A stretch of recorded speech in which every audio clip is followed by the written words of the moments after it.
So let's look at what the president said yesterday. President Trump attempting to walk back his statements from Helsinki, where he sided with the Russian state over the U.S. government and its intelligence services regarding Moscow's interference in the American political system. Take a look at what the president said standing next to Vladimir Putin, and then his comments yesterday at the White House.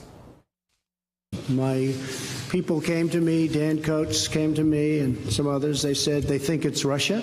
I have President Putin. He just said it's not Russia. I will say this. I don't see any reason why it would be.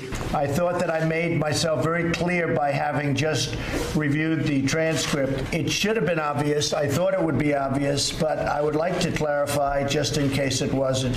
In a key sentence in my remarks, I said the word would instead of wouldn't.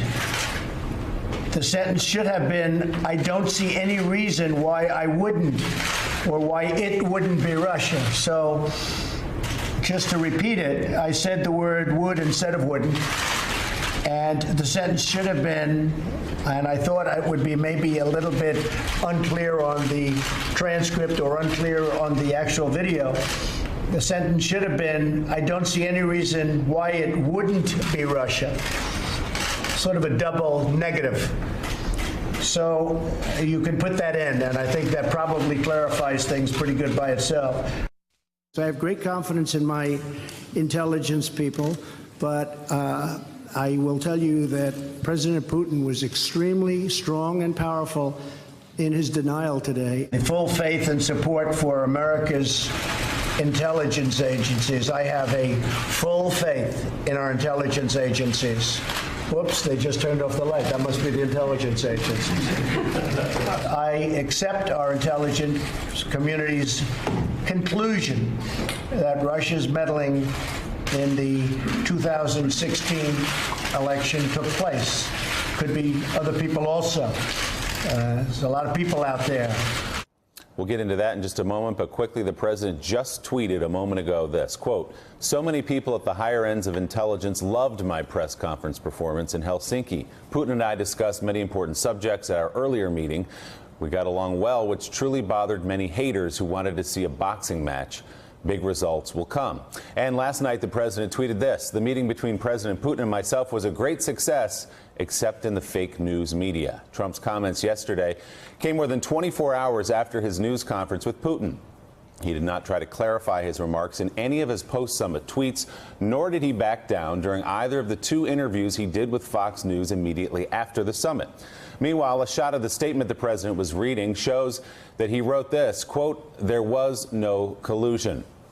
Meanwhile, NBC News had some reporting on how that all came to be and who pressured the president to step out and make that statement yesterday, including the vice president, the secretary of state. Heidi, the president's statement yesterday that this was a misstatement, that it was a word problem, sort of ignores everything else that happened on the stage in that press conference. It ignores the fact that he didn't say anything about it for 24 hours, even as he saw the coverage of what was happening. If you believed what he said yesterday, that this was just a question of a misplaced word, kind of feel bad for you. Well, really, do you remember when we were in grade school and you messed up on a word and you took out the lumpy whiteout and you lumped it over? You can't do that here because it's not just one word. It was the entire context of what he said. It was the trashing of institutions. It was also saying that Putin had a great idea to potentially combine our investigation and have Bob Mueller go to Russia to give them information on what his investigation is all about. So I think anybody who watched the president's news conference, which was essentially the entire world, would know that you can't just hit delete on a single word and change the entire tone and context of that news conference. Eddie, he also was reading from that statement, sort of head down, reading prepared remarks, and in the moment he did ad-lib, he said, yes, okay, it was Russia. They did meddle in the election. He looked up and said, it could be other people, a lot of people out there. He always has to sneak in that caveat, which in fact undermines what he said prior to it. Yeah, I mean, Eugene Robinson and Rich Stingel said that it looked as if he was reading a hostage note, right, as opposed to actually apologizing. I like to use this analogy, since President Trump is a golfer, instead of trying to get a mulligan, he just moved his ball in full view to a better lie, right? And so he's shameless. He doesn't seem in any serious way, right, to try to take account of what he actually did. And what I'm really interested in is the way in which fellow Republicans have just simply failed to hold him to account. Admiral Stavridis, we're talking about the rhetoric involved here and the change of tenses and things like that and double negatives. And yet the reality is that these two men, Vladimir Putin and Donald Trump, sat behind closed doors for 2 hours and discussed things that are potentially lethal to the future, not only of the European alliance and the United States-Soviet relationship, but that whole region, peace and missiles and the mismatch between the two men.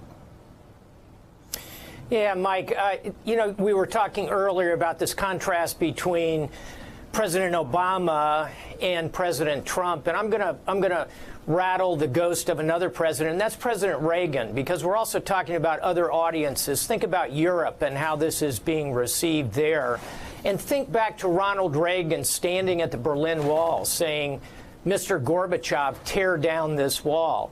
Instead, what we have today is a president who supposedly goes in a secret room, a little quiet room, with nobody there but a couple translators, and that's where he really tells Vladimir Putin, hey, your interference in our election was wrong. Are we really supposed to believe that?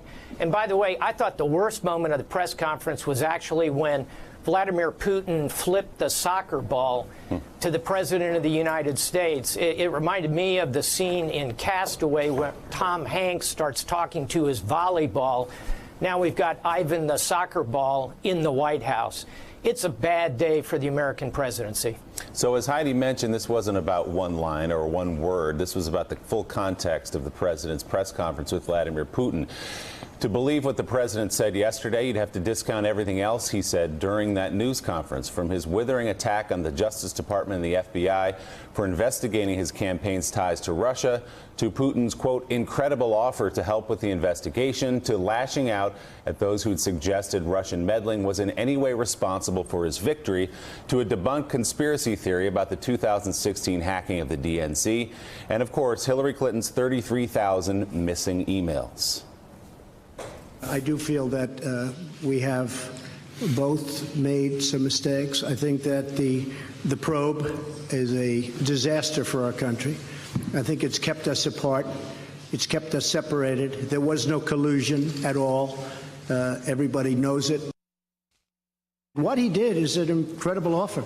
He offered to have the people working on the case come and work with their investigators with respect to the 12 people. I think that's an incredible offer, okay? That was a clean campaign. I beat Hillary Clinton easily, and frankly, we beat her, and I'm not even saying from the standpoint, we won that race, and it's a shame that there can even be a little bit of a cloud over it.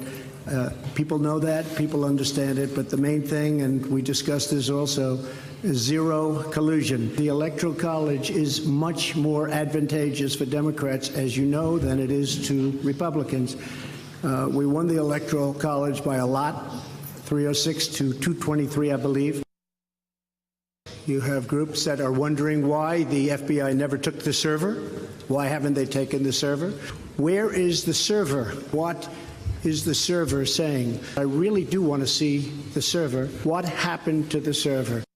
So, Nick, obviously the president takes a question directly where he's presented with the opportunity to confront President Putin, who's standing 5 feet away from him, and turns it into an old speech he's given many, many times about servers, about Hillary Clinton, about the Pakistani man with the server and everything else the president brings up. Did he do anything yesterday to help himself with that clarification? Wait, real quick though, guys, let's just correct this. They have the server. They've had the server forever. They just don't have the physical copy of it. They have an actual copy of it, though, because we have more than floppy disks in the era of digital. Exactly. So what we saw yesterday in politics is called a walkback, right? The president managed to do a walkback of the walkback during the walkback. So it's not even clear what he was trying to say. He had to come back out and say, well, it could have been somebody else. And it was like watching a truculent kid in front of a blackboard at school being forced by his teachers to say something he didn't believe or want to say. There has really never been a performance, I think, in American politics that is like it. And you can only imagine why. He seems to have a particular personal interest here that is separate from the White House interest, but is dovetailing with Putin's interest on the investigation. It's fear. He and Putin are on the same page about the Russia probe. They both have an interest in stopping it and discrediting it, and that is a striking fact to me. And we've seen this rhythm before, Steve Ratner, where Charlottesville and other times where the president says something inflammatory, says something offensive. He's pushed into a corner, so he makes an apology that he reads from a piece of paper.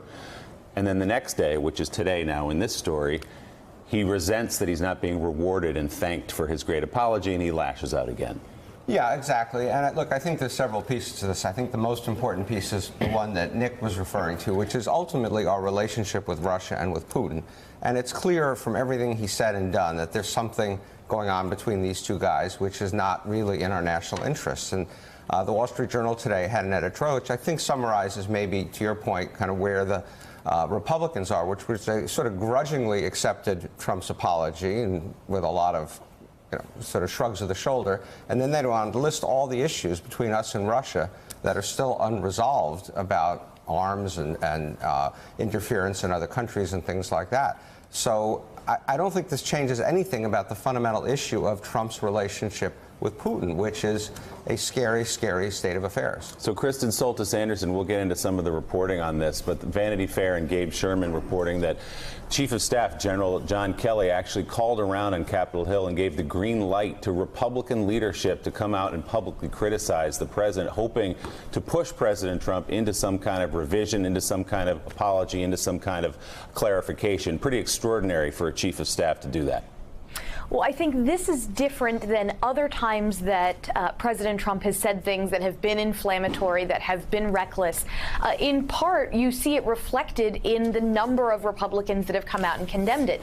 This, to your point earlier, sort of reminds me a bit of the reaction to Charlottesville, where even many folks who tend to be pretty supportive of the president, you had folks like Newt Gingrich, a really big supporter of the president, coming out and saying, whoa, whoa, whoa, he needs to clarify this. And I think it's because, for the most part, when the president does something reckless, he's criticized by Democrats, he's criticized by the media, he's criticized by a certain subset of Republicans that are very comfortable criticizing him. But if it doesn't go beyond that, Trump feels pretty confident that he can weather the storm. His job approval numbers don't move that much. I think the difference here is because you saw so many folks from Capitol Hill saying this is wrong, that's why you got to the hostage tape from yesterday, because this is different. This is not just about being reckless, and it's not just about being offensive or saying something, misspeaking, not speaking like a politician. This is about weakness. And Donald Trump, a core brand attribute of his is, I am strong. I will be strong for America. Strong is not what we got in Helsinki. That's why you saw more Republicans bleeding off. And that is why, if that reporting is correct about the White House Chief of Staff, he was able, I believe, to feel he could go to the Hill and say, give me cover so that I can walk into the president's office and tell him you need to walk this back. And Eddie, in this case, it wasn't just the usual Republicans who are willing to be critical of President Trump, John McCain, Jeff Flake, Bob Corker, and those. It was the leadership, which has been reluctant to criticize the president. The question is, was it a one-day criticism to get him to do what he did yesterday and they can wash their hands of it and say, see, we were openly critical of the president on this? Or will they follow on and make sure that Russia and the president are held to account when it comes to this story? Well, if our previous experience is any indication of what they're going to do, this is it's a one-off. They're not going to do anything much after this, right? So I think it's important to understand that Republicans, after Charlottesville, they didn't want to be marked with racism. They didn't want to be seen as racist. And in this instance, they don't want to be seen as unpatriotic.